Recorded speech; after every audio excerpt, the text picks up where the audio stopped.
Hey guys, welcome to another movie review. Today I'm talking about a film that's by filmmaker Curry Barker, who's known for a YouTube channel called That's a Bad Idea. And he's making his feature film directorial debut with this film called Obsession, which I'm reviewing for you today.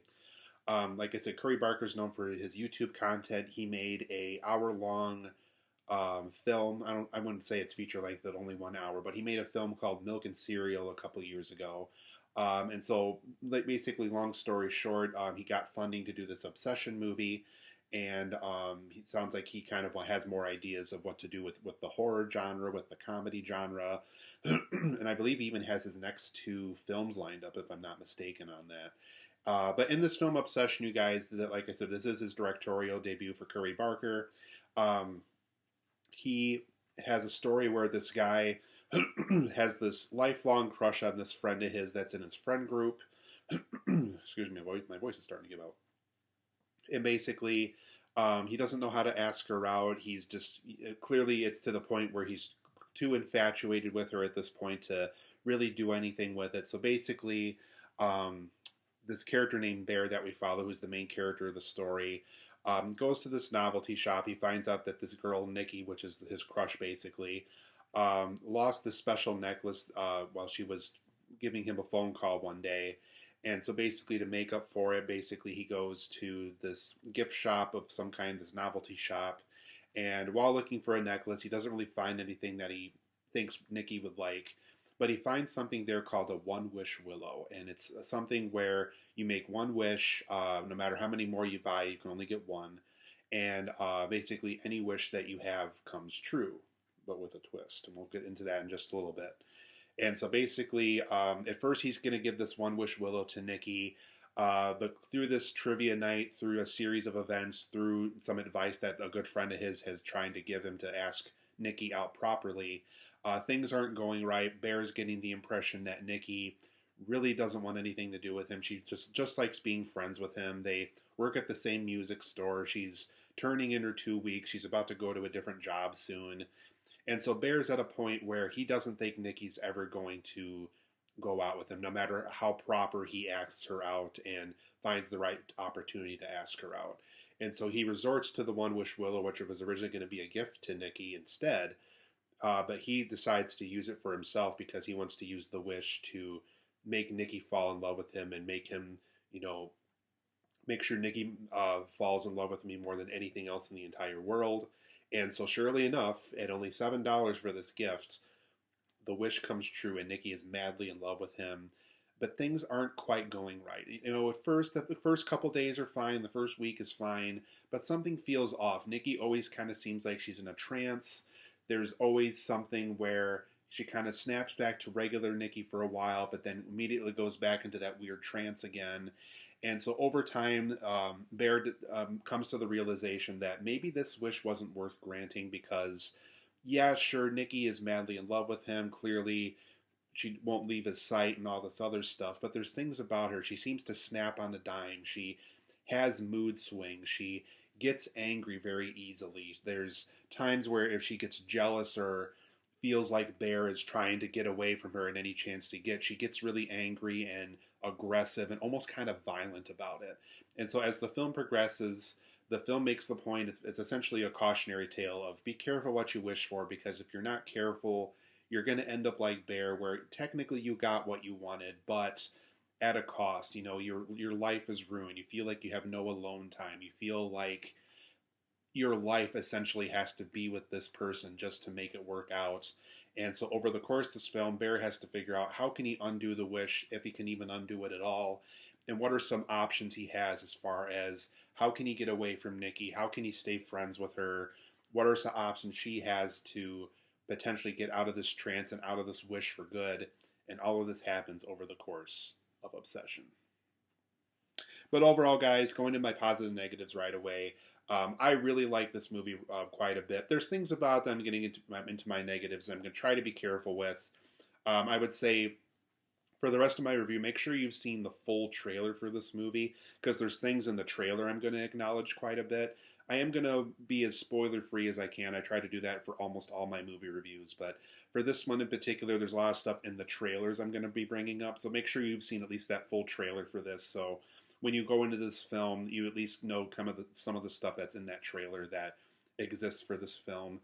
But going into my positives right away, I thought this was a great story concept for a movie. I thought that the idea of only getting a chance to have one wish, you can't undo it. Once it's done, you have to commit to that one wish. And I like the idea that there is a lot of people out there where they want something really bad. They're willing to do almost anything to get it, and they're willing to even kind of suffer those consequences of making that wish just to get that one thing they really want. And I feel like that's something that this film exceeds at really well, is really having a great story concept to pursue. So you're always kind of invested in the film because the concept is so strong for it. You want this guy to have this girl, but you also want him to kind of realize the stuff that's not so good that comes with a wish like that. You are essentially altering a human being to meet your needs for this wish to work. And so I like how the story concept really does emphasize that to make this concept work, to make the wish work for this bear character, he did a lot of stuff to this Nikki girl that in the long term is going to hurt him and going to hurt her even more, unfortunately. And then that goes into my next positive point. I apologize if I don't pronounce her last name properly, but Inde Navarrette, who plays Nikki in the film, gives a really, really strong performance here. There's times where she has to be creepy, but also has to be loving, but also has to be that same adorable person we got to know her to be at the beginning of the film.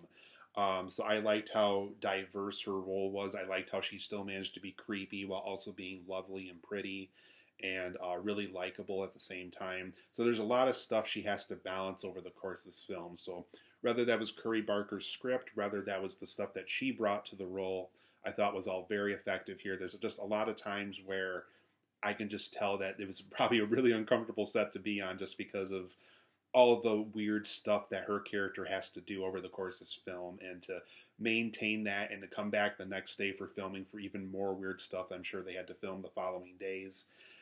So very, very good performance. I hope Inde Navarrette gets a Oscar nomination at least. Don't know if she'll win. We'll have to see kind of what the rest of the year brings as far as performances go.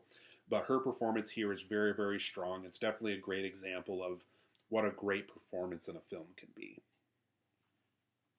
I also thought Curry Barker's use of shadows and scares were very effective.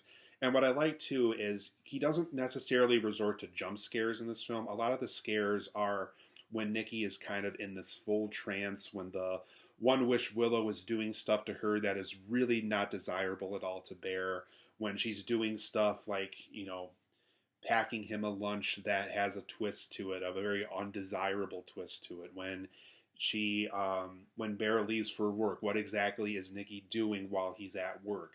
There's things like that that almost kind of puts you in this really anxious state of, what exactly is she going to do by the time that Bear gets home from work? What is he going to find? What is she going to do? What is she going to do to him? What is she going to do to these people that he's also close with? So there's a lot of times where you're at the edge of your seat because you really don't know what Nikki will do if he does something the least bit off, the least bit off-putting to her, and what exactly that means to him once he returns home or once he sees Nikki for that later in the day. And like I said, the use of shadows were very effective here. There's times where we find out what exactly Nikki is doing while he's sleeping at night and stuff like that, and how they incorporate her into the shadows and how that makes that very creepy as well, and what she's up to and what the one Wish Willow effect on her is doing to her. So the use of shadows and the use of scares I thought were very effective here, and it sounds like Curry Barker's later projects involve the horror genre as well. So it makes me excited for those projects because clearly Curry Barker knows how to conduct a scare in his stories. And overall, too, for this friend group that we follow, it was a very believable friend group. I liked for the most part Ian. There's something about him I'll bring up here in a little bit that's a negative, but I liked this Sarah. I liked the this Nikki character, the Bear character, all these friends that are essentially in this group whenever they go out for a friends night or they go out for some drinks at a bar, or they go out for trivia night or whatever. It was a very believable friend group. It felt like a group of friends that really could exist somewhere. whether it's your own friend group, whether it's a friend group that you're aware of from the school you went to or from the college you went to. This felt like a very believable group of friends that do feel like something that people would go out and do, throughout the week, and how they would become friends, and how, Nikki and Bear would know each other and stuff like that. So, like the friend group, I felt invested in their journeys. There was one in particular that was trying to get into this college, and they kind of play into that in the later half of the film. That's also very effective. Um, Very believable friend group. I felt invested in each and every one of their journeys. So I liked how Curry Barker wrote this group of friends, and then it made you kind of root for each and every one of their goals that they had. I also thought the lore of the One Wish Willow was pretty effective here. I do think they could have probably expanded on it a little bit more, because I do feel like I had just enough interest in it where I wanted to learn even more about it, what the restrictions are, what kind of wishes that you probably wouldn't be able to do, and stuff like that. But as far as the lore goes, as far as the information that's presented to us, as far as what Bear finds out on the internet of what other people with One Wish Willows have had as far as their wishes and how that went out, um, very effective. I felt very invested in it. It even sounds like Curry Barker might potentially make a TV show at some point about Obsession, where we follow other people that also made One Wish Willow wishes. So I thought the lore is effective here, whereas something like that would very much interest me if he ever decided to do that. So I thought the lore for the One Wish Willows was very effective here for the most part. I also thought the film's balance of humor and scares were very effective. Normally, when you make a horror film like this, you might have the occasional moment or two that is kind of funny, but I liked how Curry Barker did have a balance of some of the weird stuff Nikki's doing more on the funny side, while there's other scenes where some of the stuff that Nikki's doing is definitely more along the line of the scary sides, whether it's trying to scare you or trying to scare the Bear character into realizing that this wish really should not have been conducted to begin with. So I like the balance of humor and scares throughout the film, and I thought overall that was very effective for this film. But for my negatives of Obsession, and like I said, I'll try to be as spoiler free as I can, but I do want to go into some context as to why I feel the way that I do. I did think the third act was a little sloppy in this movie. I also thought it felt a little darker than it needed to be. And what's kind of scary is I guess Curry Barker had an even darker ending for this, which I couldn't even imagine what that could have been. But as far as the current third act that we get in this completed film, it felt a little too dark to me. It felt like it was trying to make its point in the most brutal, dark way that it could. And I get if some people would want that for the movie, but for me personally, it felt almost too dark for its own good. It felt like something out of a completely different movie. And it just felt a little sloppy. It just felt like Nikki at this point really isn't Nikki, or even the One Wish Willow Nikki. She's just kind of a straight up serial killer at this point in the movie. And for me personally, it just got to the point where the stuff that we felt invested in kind of didn't really matter anymore. And then that even goes into my next point. There's some character turn decisions that they make in the creative choices department where you find out certain things about some of Bear's friends. One in particular that I'll try to avoid going into detail on, but one of the other friends outside of Nikki and Bear that did something / is doing something that really kind of emphasizes that Bear and Nikki really should not have gotten to be a couple to begin with. And there's just a lot of things you find out about certain characters that really kind of makes you care even less about them. Going back to kind of what I was saying earlier with I believed in this friend group, I felt invested in them. But there's some choices that some of them make. There are some things and some reveals about some of them that really kind of takes you back a little bit and just like, oh, okay, well, all the stuff I once felt about you, now I don't really feel that way about you anymore. And so there's just a lot of unfavorable choices that are made that kind of make you feel differently about some of the characters in the movie. And I thought some of the story setup elements felt kind of weak. It is one of those stories, too, where it is a lot of fuss over something where if Bear and Nikki really are truly meant to be, Bear should have just asked her out. At the end of the day, Bear should have just asked her out. He had plenty of opportunities in the early half of the film to ask her out. I could see if he would want to resort to the One Wish Willow and being more careful with his wish to a degree. But at the end of the day, he should have just asked her out. He had so many opportunities. There was even a question that Nikki gives to him earlier on in the movie where it's like, Right there, man. You could have just asked her out right there. Just let it all out. And if it really is meant to be, she'll go out with you. And if she doesn't want to go out with you, it's not meant to be. And that's okay. I mean, there's a lot of people, and myself included, that I'm sure have wanted to date somebody that wasn't meant to be. And, that's just life, I guess. And so there's just times in the movie where you feel bad, especially after all the stuff, and once the end credits roll, kind of where certain characters end up.